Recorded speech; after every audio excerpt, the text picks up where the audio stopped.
It's not in the tariffs themselves, it's in the messaging, because we don't know, are we trying to bring back, are we trying to increase tax revenue, or are we trying to renegotiate trade deals? Because you can't have them both. Right. At the end of the day, you can't have one, you can't have them both simultaneously.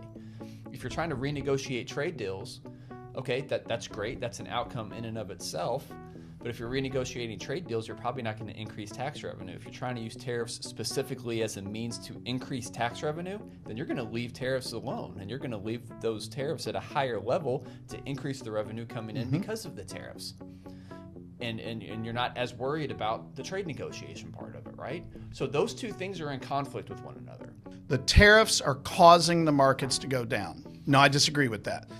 The tariffs were the catalyst to kind of light that bomb that we all knew was coming. Now, the issue is, are the tariffs going to continue to push the markets? Are they now going to be the driver instead of the catalyst? And that's what we all, quite frankly, we don't know.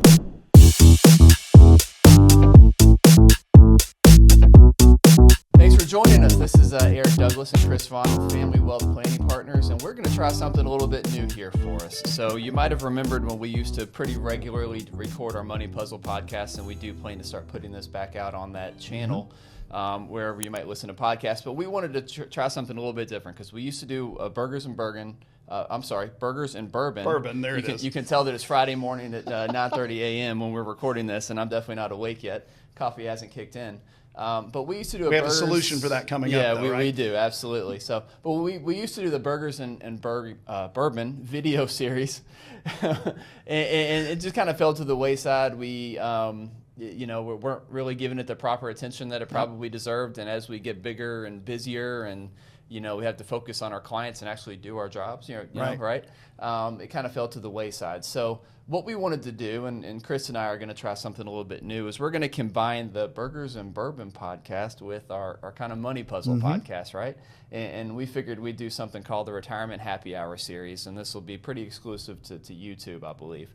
But ultimately, what we want to do is just spend some time chatting with you, our clients and viewers, and going through whatever's happening in the markets, whatever topics that are of interest to us, right? Things that we're talking about with our clients, and all the while that we're discussing it, maybe pull out a nice little bottle of bourbon and enjoy a drink or two while we're talking about it, just to loosen us up maybe a little bit. And who knows where things will go, right? But at the end of the day, we just want to combine a couple of our passions, right? One of our passions, I don't want to say our passion is drinking, right? But we are in Kentucky, so we do enjoy a bourbon from time to time, and of course combine that with our love of financial planning and investments. So I will hand it over to you, Chris, because this was your bottle that you brought over, and this is one of the diamonds in the rough. So if we're going to kick off this video series, this is something good, right? It's a pretty damn good way to do it. So I'll let you talk about the bourbon, and then we'll start talking about market stuff. All right. So for those of you who do not recognize this, and we'll throw a picture up there for you. This is Stag. Used to be called Stag Junior. That is not true anymore. They just call it Stag. They have several versions that come out each year. This is 24B. So this one came out last year, mid-year. It is 127.8 proof. So for those of you who like the high proof stuff, you probably are familiar with Stag. For those of you who are not familiar with the high proof stuff, it can have a little bit of heat behind it. But the really, really good high proof bourbons have lots and lots of flavors. So that's a good way to start. We're sitting here talking, it's about to be a good morning. It's about to be a very good day, right? While we're getting here started, just to introduce you, if you're not a big bourbon person, we've got some water here on the table, and we can put a little bit more water in it to cut it, bring out more flavor, cut it down a little bit. So that's what Eric and I are going to be enjoying while we're talking to you today. And if you're curious why the bottle's about a third empty, this is just something I brought from my personal collection at home, and I've got lots of stuff because I have a passion for collecting bourbon, so we'll be bringing some of my stuff in from time to time.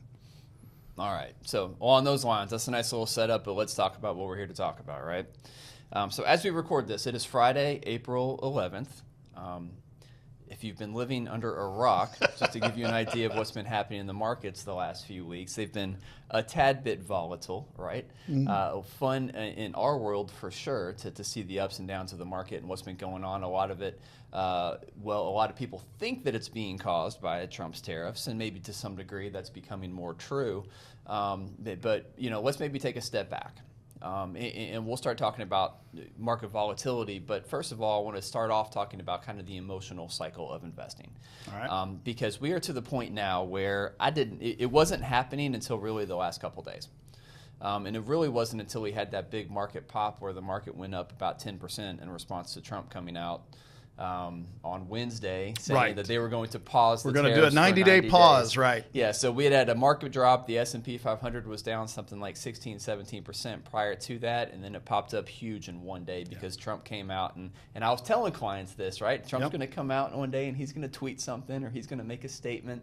And it can be something very, very small, something minute, and the market's going to come out and it's going to react very, very positively. And that's exactly what happened. I was actually in a client meeting. As was I. And I called my shot, actually, as a matter of fact, before he did it. And I'm in the meeting, and I happened to check my phone and see the stocks, and everything went green in a matter of minutes. And I'm like, okay, I told the client that I was with, I was like, something just happened. Right. I don't know what it was, but he came out and said something. But where we're at now when we talk about kind of that emotional cycle of investing, we're definitely creeping into, because the way that it works is when markets are going up, everybody's happy. Everything's going well. It feels good to invest. It feels great. We're in a bull market. That's when it's comfortable. Things are easy, right? So you kind of get that excitement. You get that thrill. You get the euphoria of investing because you're making so much money and everybody's happy and nothing's ever going to go wrong and we're going to have bull markets forever, right? And people forget about all the bad things that have ever happened in the market. We're only going to go up. Then you get a little bit of volatility. You get a little bit anxious, but you remind yourself, okay, well, it's okay. I'll wait it out. I'm a long-term investor. I have a long-term time horizon, right? Well, things continue to go down, maybe a little bit more, and they get a little bit more volatile. So you start to get into denial, right? It's like the stages of grief, somewhat.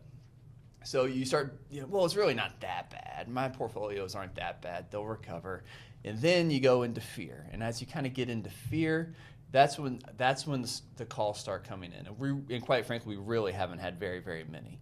And I credit that. And we need to talk about why we haven't had that. Yeah, and we will definitely talk about that because we've been over-communicating a little bit with our clients during this period as well, which is something I think that every advisor should be doing right now. This is quite frankly where we make our money, to be perfectly honest. But as you kind of get into fear and panic, and I don't think we're at panic yet, but I think we're definitely kind of in fear, where people are like, okay, we have a real correction here. We have a really bad market, and I don't know what's going to happen with these tariffs. And this is what clients are telling us anyway. And we'll give our take on that here in just a moment as well. But people are really, really fearful about what's going to happen in the markets because they don't know what's going to happen with tariffs. By the way, neither do we. Right. Nobody does, by the way. Anybody that tells you they know what's going to happen, they're full of it. Run away from don't listen to any opinion. They have no idea what this, but yeah. But how do you think that? Do you feel like that's kind of where we're at right now as far as what clients are experiencing at this point? I think it is. I think that probably one of the biggest issues that we have. Let me go back to what you were talking about, that emotional cycle, because you mentioned several of the steps, and we've got a slide we can throw up there for you. I think what people fail to recognize, remember that old concept of buy low, sell high. Exactly. Right? Yeah. Okay, so when the market is roaring, you were talking about everybody's elated, it feels great, right? Everything's good. That is where your biggest risk is, because you get to a point where it's more likely that it's going to go down than it is that it's going to go up, right? And that's when you're feeling good. That's when you're going, oh, everything's great. And when the market is down, it's the opposite. Now is when you have the greatest opportunity, but that's when people have a tendency to panic. So if you really want to do this right, that emotional cycle, you have to get rid of it. Well, if you're emotional, you're almost certainly going to make poor decisions when it comes to purchasing and selling securities. If emotion is in it, you're going to struggle with that. Well, it's so funny because you talk about buy low, sell high, right? And they made the movie Wall Street in the 80s. Yep. This was the whole point. Everybody understands that concept, and everybody knows, absolutely, buy low, sell high. What's ironic is when you start adding emotions into your investments, which is natural because money is emotional to people, right? Their wealth and their savings and their livelihood is dependent upon money and investments, right? So I understand why it's emotional to a lot of people, but it's ironic because it's easiest to buy high is really, really hard to buy low, because when you need to go buy low, the markets usually are in free fall. There's usually some level of uncertainty out there. Nobody knows what's going on. There's been some type of a crash, some type of a correction. Everybody's scared. No one knows what's going to happen next. And so what do you do when you're scared? You stop. You stop what you're doing and you panic a little bit, right? Or you don't do anything. Right. You freeze. Like a deer in the headlights, right? You freeze and you don't do anything and you wait. And then you wait until the market starts to rebound. And you wait. And once the market starts to rebound, and you maybe give it some more time. Okay, this rally has legs. Now I feel better. Well, you just missed the biggest days in the market, historically speaking. And what just happened on Wednesday of this week when we had that S&P 500 pop, 10% in one day, which is unbelievable. Unbelievable. It was the biggest day. It was the best day since October of 2008. That the best single day that we've had in the market since October of 2008. Do we know what a bear market rally is? Yeah. Okay. Everyone talks about how bad 2008 was, but people forget that the market did not bottom out until March of 2009. Right. So we're talking about this was the best day in the market since October of 2008. All the gains that happened during that day in October of 2008, actually we lost those gains. Yep, right? Sure did. And the market continued to go down after that point. I'm not saying that's what's going to happen here. I don't know what's going to happen here. But the best days in the market, the best returns that you experience in the market typically occur when the market's at its lowest. And when you start seeing those really big gains, those really big jumps, that's usually an indication where, obviously we're not out of volatility. We're not out of the woods volatility-wise, right? Right. But usually that's an indication that the market's trying to find a bottom, and no one really knows what's going on. And you see overreactions in both directions, both up and down. And I think that was what we saw this week, was an indication that a lot of people want to buy.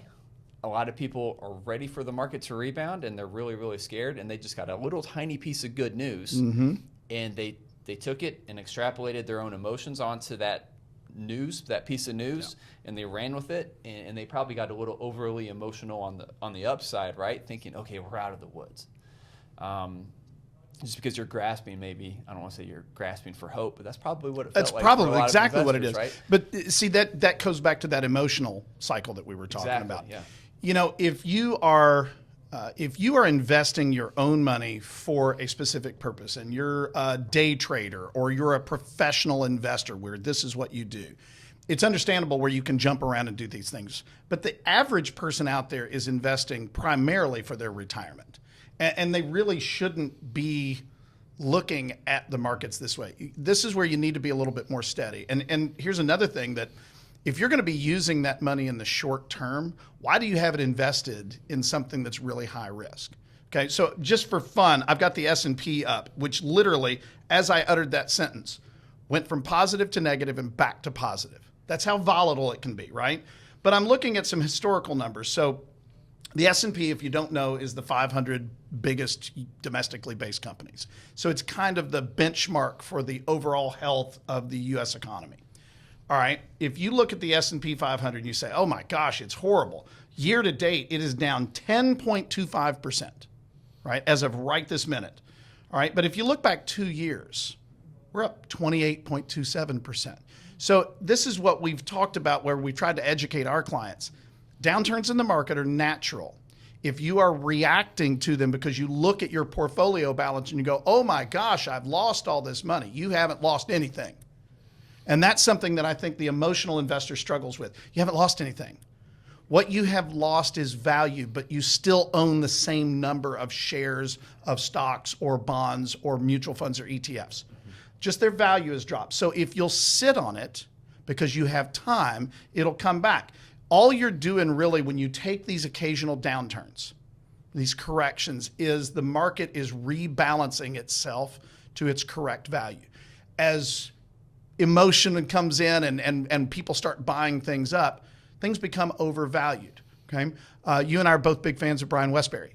And he made the comment this week. We've met him. He's been very pessimistic about what's coming for a long time. But he made the comment this week. week. He's the chief economist at First Trust, by the way. Yes. He's very, very, very well respected in our industry. Maybe the most consistently accurate economist. And there are actually rankings to show that yes. he is. I mean, this guy is the guy that you watch more than anybody else.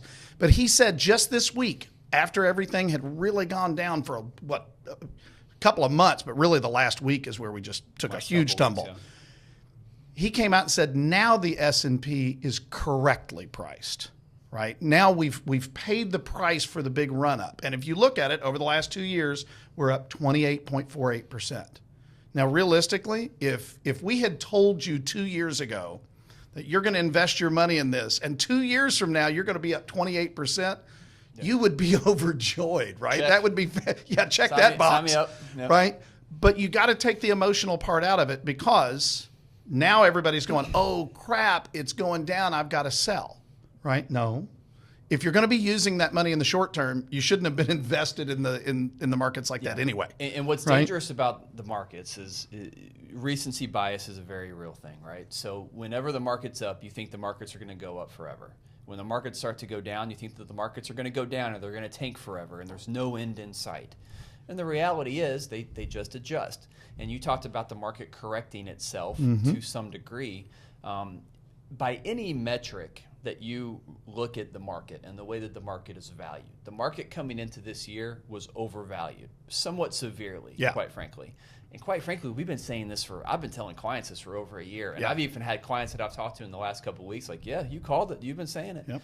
I didn't know. And let me insert, one of the primary reasons why it was so overvalued is what we've been calling the Mag 7. Yes. So talk about the Mag 7 and why that's an issue. So the market has been overvalued specifically because when you look at the Magnificent 7 stocks, these are the biggest stocks that are in the S&P 500. These are your Amazons, your Apples, Teslas, Microsoft, NVIDIA, Google, Facebook.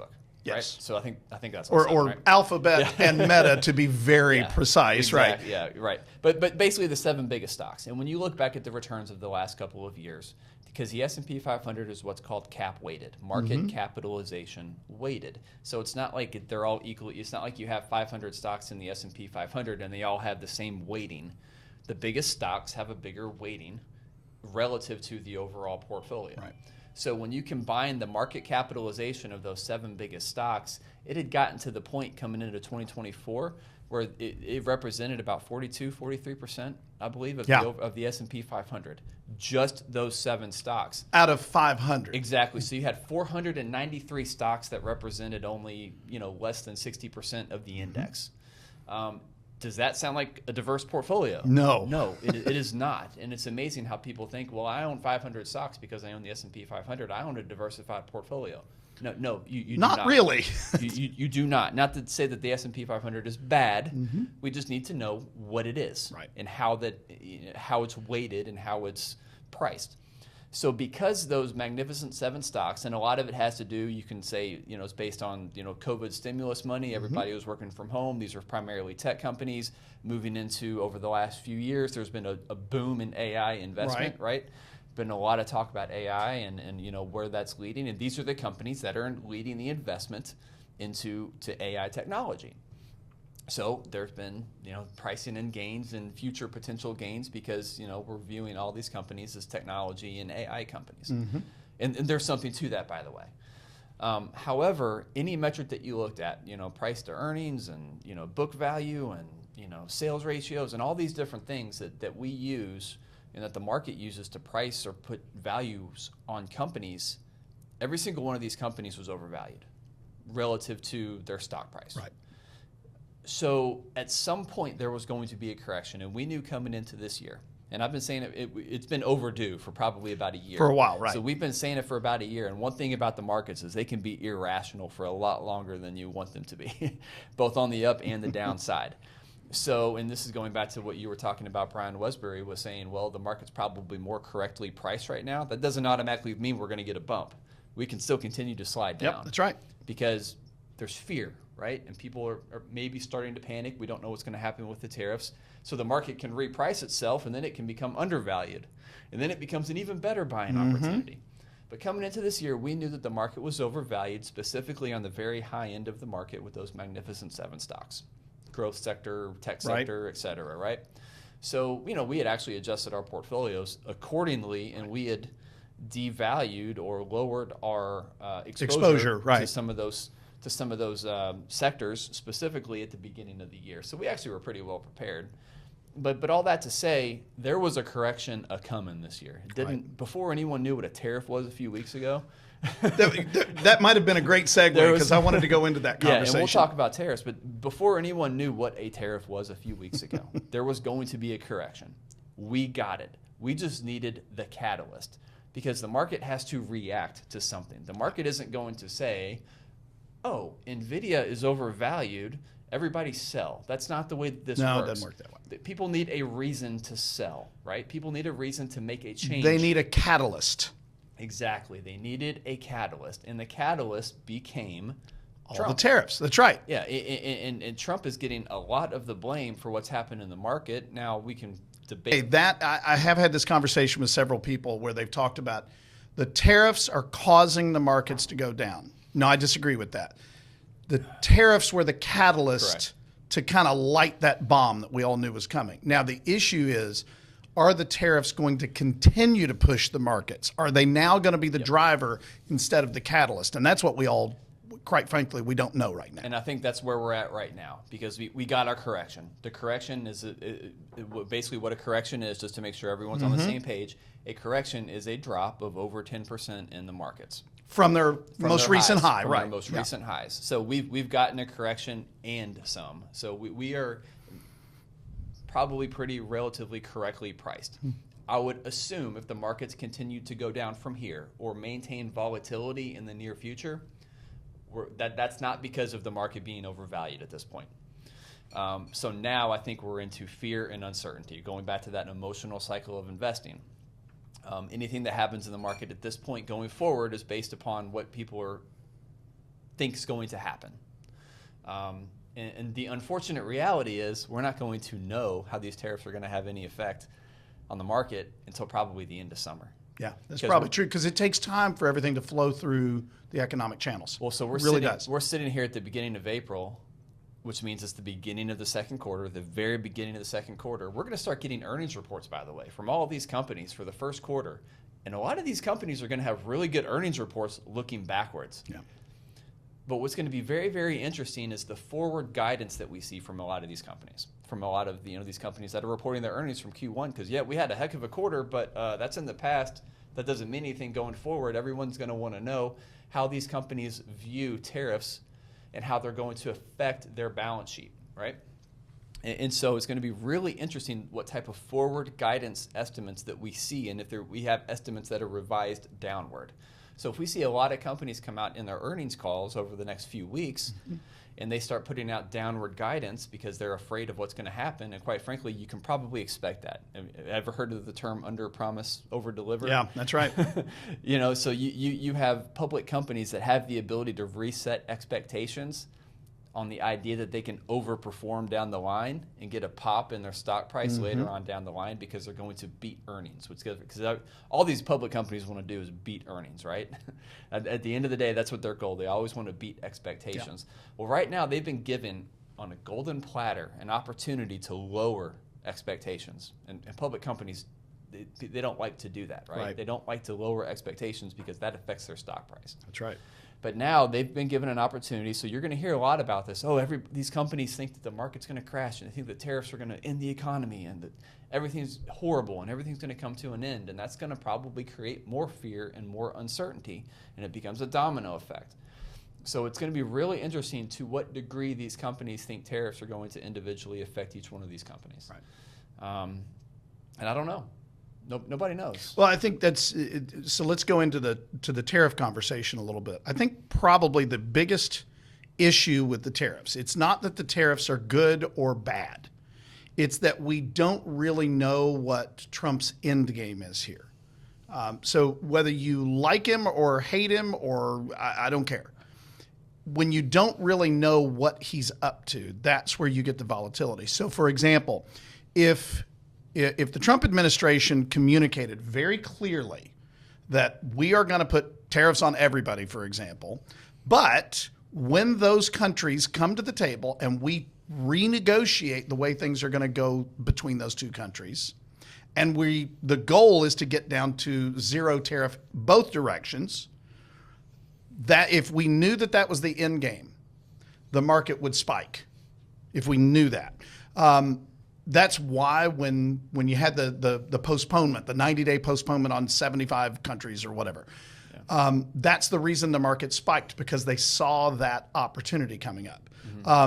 Back to your point, as these companies are starting to look at their earnings forecast, China becomes a big issue, because in the middle of all this, we said, or the Trump administration said, okay, we're going to pause on everybody else except for China, because they weren't nice. Yeah.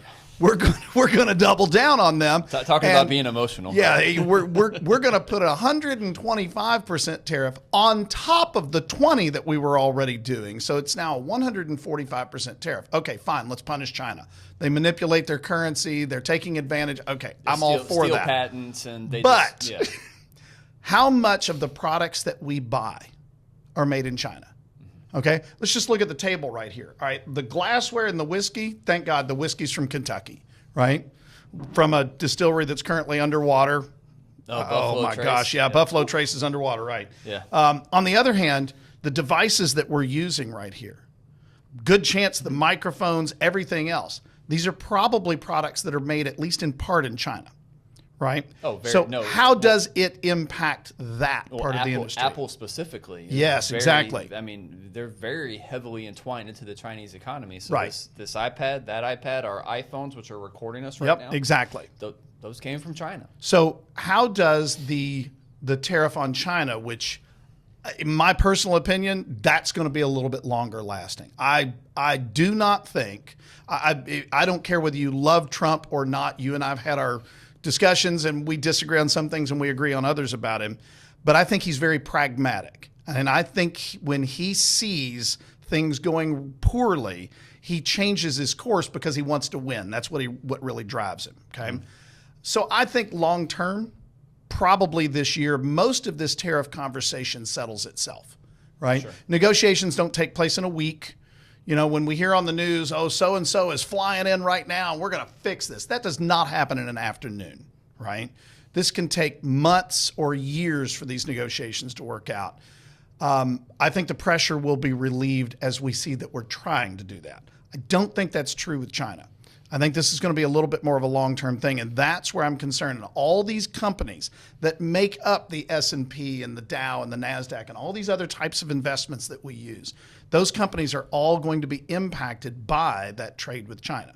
So that's where I'm kind of looking at, we're going to be looking at a lot of volatility. While we've been sitting here talking, I made the comment that the S&P 500 went green, went back to red, went green again, or maybe I said it backwards.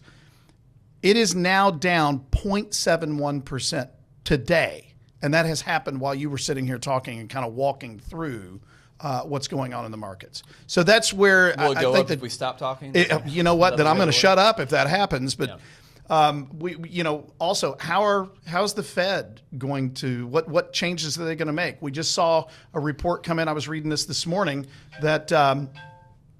I don't know if we just had a mistake happen there or not. We had a report come in this morning that said that the inflation numbers came in lower than expected. They were expecting 2.6, and what we got was 2.4. Okay, well, 0.2% doesn't sound like a whole lot, but when you're looking at it on a macroeconomic level, that's a big number. So what does the Fed do? How does that affect the markets?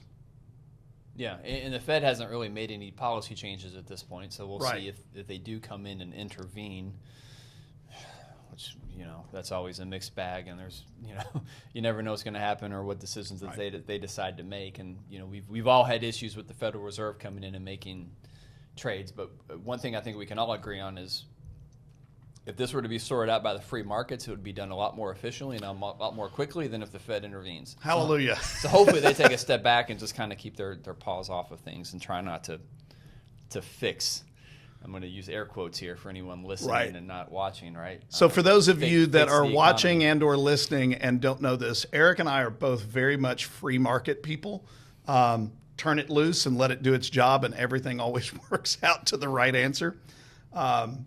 So when we're talking about free markets, that ultimately is the answer, but politics are never going to allow that to happen. Yeah, but I do want to elaborate on one thing, because you talked about the messaging. Yeah. So quite frankly, most of what's occurred right now is not occurring because of the T word, tariffs. Right. And that's what's getting all the headlines, and everybody's freaking out about tariffs. I sent out an email to our clients earlier this week, or I guess it was last week when we started to see some of the volatility, but giving some charts and some data around market reaction to tariffs. The long story short of it, tariffs in and of themselves have very little effect on the stock market. Yep. The tariffs themselves do not have much of an effect on the economy either. I mean, it doesn't really affect much of what's done and the free market, if you will. Right. The free market is not overly affected by tariffs themselves. So tariffs themselves are not in and of themselves good or bad. They just are. They are a tool to enact trade policy. Okay. The market volatility over the last few weeks has been in direct response to the messaging, or maybe we should say the lack of messaging. The lack of messaging. There it is. And this is where my issue has really come in, and this is where I don't want to get too terribly political, but go for it, man. This is where the issue. Yeah, this is where the issue has lied. It's not in the tariffs themselves. It's in the messaging, because we don't know. Are we trying to bring back? Are we trying to increase tax revenue, or are we trying to renegotiate trade deals?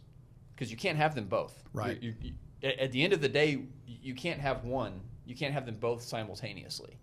If you're trying to renegotiate trade deals, okay, that's great. That's an outcome in and of itself. But if you're renegotiating trade deals, you're probably not going to increase tax revenue. If you're trying to use tariffs specifically as a means to increase tax revenue, then you're going to leave tariffs alone, and you're going to leave those tariffs at a higher level to increase the revenue coming in because of the tariffs. And you're not as worried about the trade negotiation part of it, right? So those two things are in conflict with one another. And so, you have one Trump administration official coming out talking about we're going to increase tax revenue, and then you have Trump himself coming out and saying we're going to, art of the deal, right? And so we're getting mixed messages. And when there's uncertainty in the markets, and everybody knows this, and we talk about it all the time, whenever there's any level of uncertainty in the market, that's what creates this high level of volatility. When we don't know, when we can't predict the future, the market reacts accordingly. I think so. Let's go back and talk about some basic philosophies from Warren Buffett for a minute, and then I want to stop and talk about this whiskey for a minute, because this is outstanding. But anyway, Yes, it is. if you think about Warren Buffett, so Warren, greatest investor of all time. But one of the things that he teaches is that if you're looking at an individual stock, what you're looking at is a company. That company has management, they have a board of directors. All of these people are working to make that company better. It's a very intellectual exercise, right? So when you look at buying a stock of an individual company, you can predict what that company is going to do, right? But when you're looking at the markets, it is an inverted equation. It is a 100% emotional equation. So when you look at the S&P 500 or the NASDAQ or the Dow, and you're looking at multiple companies, right, it is a completely emotional thing. Now, for those of people who are saying, well, Trump is causing all of this, right? Everything was better with the last administration, blah, blah, blah, blah, blah. Okay. There's probably a lot you can add to that. I can add a whole lot. We could do a won't. 2-day podcast on that one thing.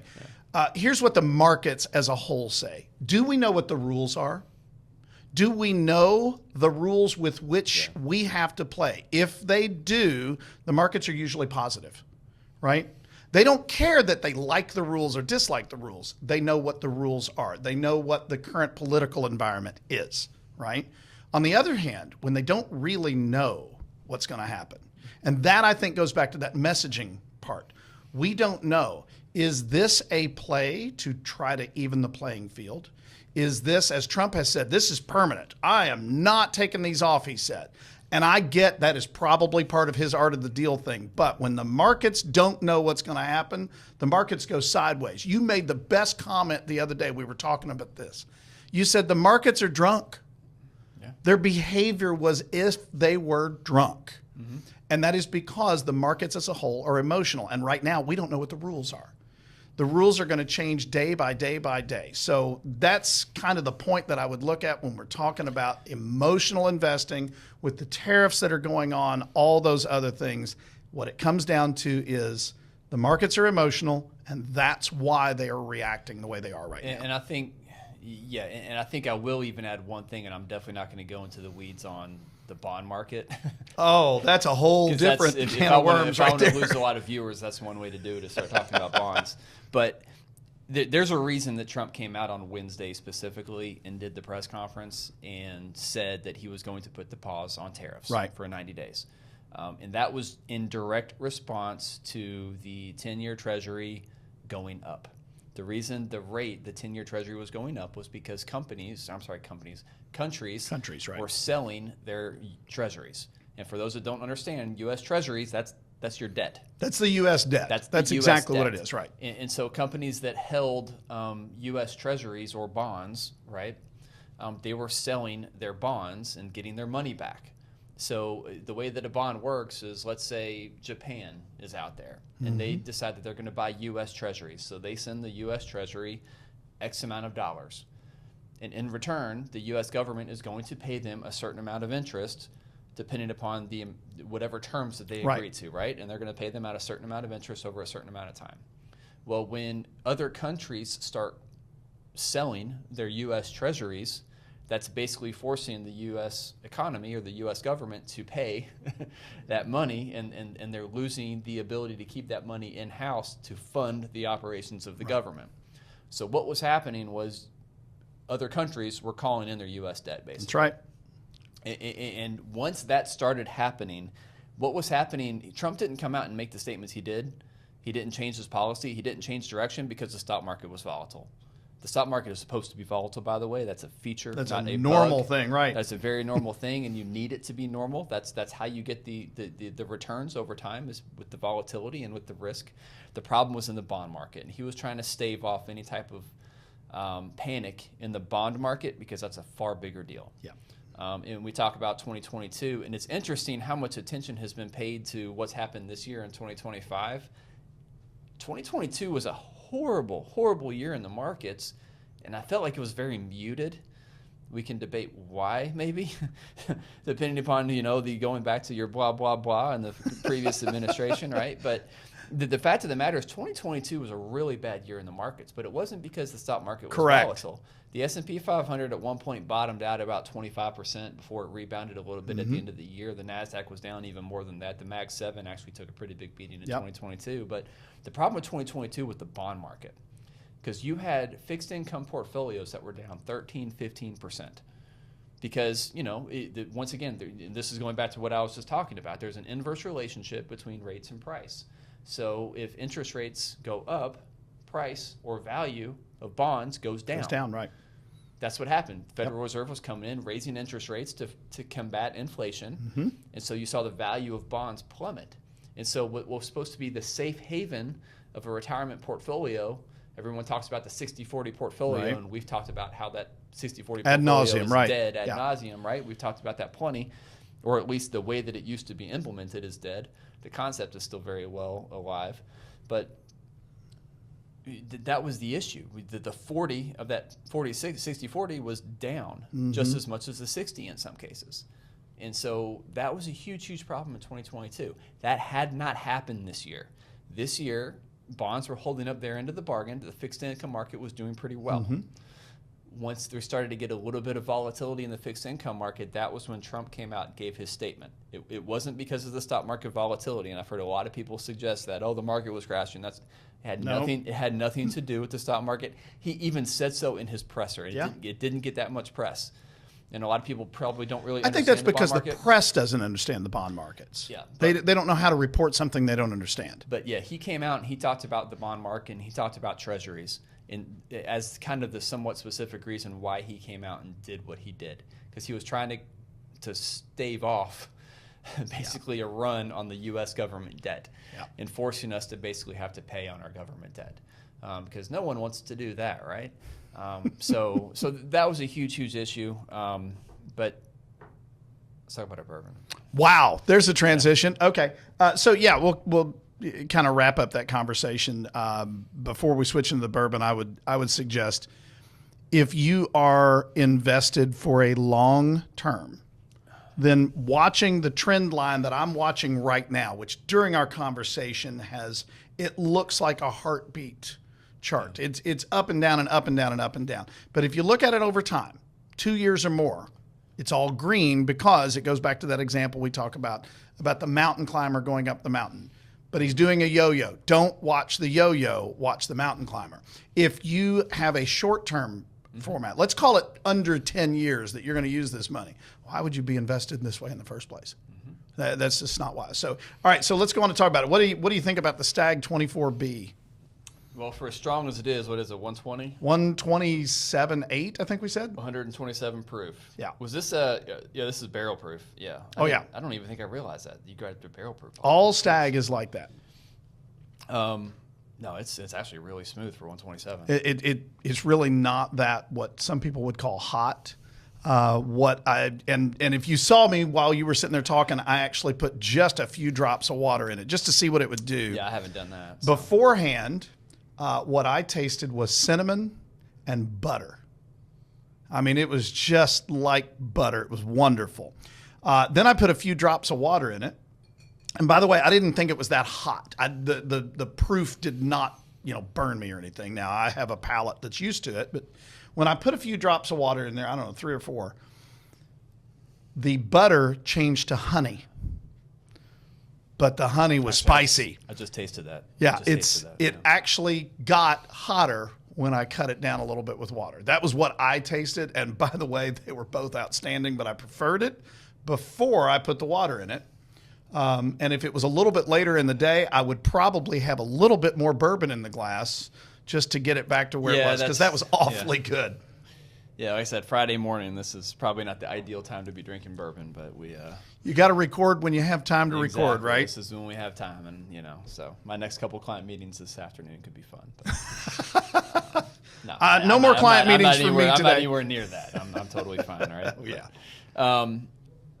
But yeah, I 100% great bourbon, great conversation. The one thing I'll add, and we can go ahead and probably start wrapping things up. Yeah, let's wrap it up. But I will say, this is probably a good way to wrap it up. Send out an email, over communicating, right? So I've been sending out mass emails to our clients over the last couple of weeks, and maybe a couple of them are sick of hearing from me, but I don't really care, because this is when we need. I haven't had any complaints from over communication yet. No, I have not either. Yeah, but definitely. Actually, I've gotten quite a few really positive responses. One of the responses I got really stuck with me. This individual, he retired 2 years ago. Been working with him, set his portfolio up. And he's taking distributions from his portfolio, and he's doing all the things in retirement. He's done some renovations to his house, and he's living life, and he's doing great. Sent out an email, and he responded, said, "Yeah, you know what? I am actually really afraid. It's hard not to be afraid when you watch the news media. It's hard not to be afraid because everything in the media is bad, and everything is gonna, if it bleeds, it leads. And the financial news media is no different. That's right." And so he said, "Yeah, it's hard. It's really hard to be difficult, or it's really difficult to avoid the news, and to not be somewhat afraid. But I trust you, and I trust what we're doing, and I'm really not that worried." So I responded, and I gave him a call, and just said, "By the way, got your response. I just wanted to do a quick review with you over the phone, just to maybe quell any concerns that you might possibly have." Pulled up his accounts. I said, "The way that we constructed your portfolio, where your income is coming from over the next 10 years is not invested in the stock market. It's not affected by this. All the money that you need for the next 10 years hasn't gone down a dime, hasn't lost any value. Actually, it's making money right now. We're generating income on it. It's still making money right now. Hasn't been exposed to any of the stock market volatility whatsoever." And then I gave him the numbers, and I said, "And that's X% of your portfolio. So X% of your portfolio, there's no downside." Right. So yes, this portion of your portfolio, and I gave them the numbers. I said, this portion of your portfolio is down whatever it was at the time. It wasn't even down as much as the market because of the way that we manage our portfolios. We went defensive earlier this year, and I'm not going to get into those details right now. That's another podcast right there. But we are actually pretty well prepared for this downturn. And so he wasn't even fully exposed that way either, even on the equity side where he is still fully invested. So he ran through some numbers and he's like, oh, okay. And I gave him the overall number, and it was like, I think his overall portfolio, mainly because of the equity side only, really, was only down 2-3%. He's like, oh, that's it? Yeah. You're not exposed. That's the design. You're not exposed. You know, the amount of risk in your portfolio is relative to when you need the income. So once I gave him that number, he was very much at ease. I was like, oh, I made his day. Like, oh, that's it? I'm only down a couple percentage points? Okay, yeah, I'm fine. Because according to the numbers that he's seeing on TV, how everything's doom and gloom and the market's crashing and everything's going to, you know, the end of the world's near, right? And this time is different. God, if there's a phrase I'm already sick of hearing, this time is different. No, it's not. No. It's not different. It's not. If it is different, actually, this time is better. If you want to compare this to 2008 or 2001 with the dot-com crash, I'll take this year over those two other. Those two were far worse because systematically something in the economy broke. That has not happened yet. Not to say that it won't, but right now, nothing in the economy has broke. Everything is based on fear and uncertainty, okay? If something breaks, then we'll reevaluate and we'll probably do another podcast and we'll have another bottle of bourbon and we'll talk Something about different it, right? next time. But right now, nothing has really fundamentally changed or broken. The tariffs just went into effect, I think, yesterday, maybe? And those are the ones that are still in effect, and I think it's only on China, right? It's only on China, and then I think it's there's a that 10% across the baseline, board yeah, until negotiations go. So, and most of those are going to change so much over the next few weeks. But all that to say, that individual, that client that I was working with, his fears were so, they weren't that bad, right? He wasn't that fearful. But once we had a conversation and just reminded him of the things that we put in place and why we put them in place for years like this year, for the things that are happening today, he was great. He was wonderful. Went on his day. He doesn't care. He does not care. He is not exposed to this stuff. He's not worrying about these things in retirement. That's the difference between investing and planning. Exactly. Yes. That really is the difference right there. It's you don't own the markets. The media is reporting on what will make people watch or read, and most importantly, buy the advertising that's on their space. And it's also, and I'm going to throw this out too. We haven't talked politics too terribly much, and maybe that's another drink or two, before we start doing that. But be careful where you get your news from in times like this. Yes, agreed. And this is, we're right of center. That's pretty clear. Anybody that knows me knows that. Although if you know me, you know probably the party I hate more than the Democrats is the Republicans, even though I vote for Republicans more often than not. But you need to be really careful where you're getting your news from. And if you're getting your economic news from a political source, do not trust a word that they say. Absolutely. Do not trust a word that they say. Because I listen to the same news programs. I hear the same stuff, right? They do not know what they are talking about, both left and right. Do not get your economic news from a political source, because everything that comes out of their mouth is going to have a political bent to it. Drives me nuts listening to people on the right now that were railing against Biden in 2022 when the market was dropping. Now support what Trump is doing, and it's just money. It'll come back. You can't have it Pick both one. ways. You can't have it both you can't. ways. Okay? And I'm picking on my own side right now, but I could do the exact same thing on the left. Yep. When the left was justifying everything that was happening in 2022, okay? And now they're using this as an opportunity to bash Trump, okay? The market is what it is. It's going to do what it's going to do. You would be amazed how little politics has to do with the economy and how little it has to do with the performance of the stock market, okay? Do not get your economic news from a political source. I don't care what side of the aisle that you're on. Talk to us, vet your news sources. There you go. A little bit more carefully. Yeah. Make sure you're getting a little bit more of a comprehensive review or what's the word? Nonpartisan. Best you can. It's really hard to completely tune all of the politics out.